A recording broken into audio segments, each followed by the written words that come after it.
Hello lovely people, I am here again and I'm going to read you the end of The Magic Finger by Roald Dahl. Hope you've been keeping up with us.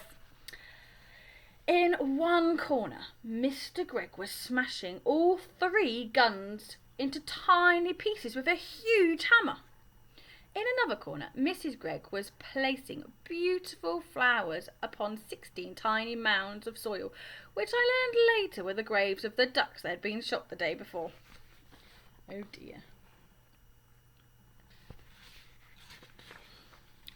In the middle of the yard stood Philip and William, with a sack of their father's best barley beside them.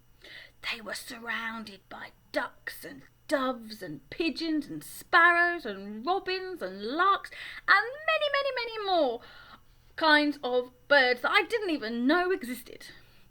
And the birds were eating the barley that the boys were scattering by the handful.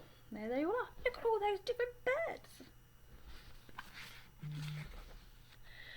Good morning, Mr. Greg, I said. Mr. Greg lowered his hammer and looked at me. My name is not Greg any more, he said. In honour of my feathered friends, I have changed it from Greg to Egg. And I am Mrs. Egg, said Mrs. Greg. What happened? I asked. They seemed to have gone completely dotty. All 4 of them. Philip and William then began to tell me the whole story. When they had finished, William said, Look, there's the nest. Can you see it? Right up in the top of the tree. That's where we slept last night.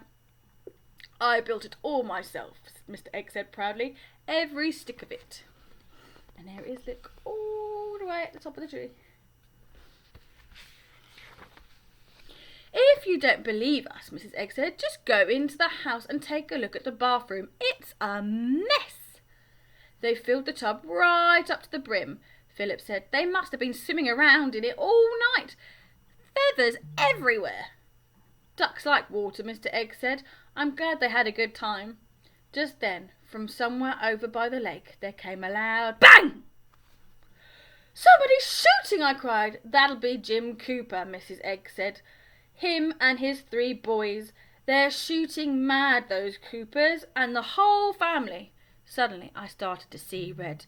Then I got very hot all over. Then the tip of my finger began tingling most terribly.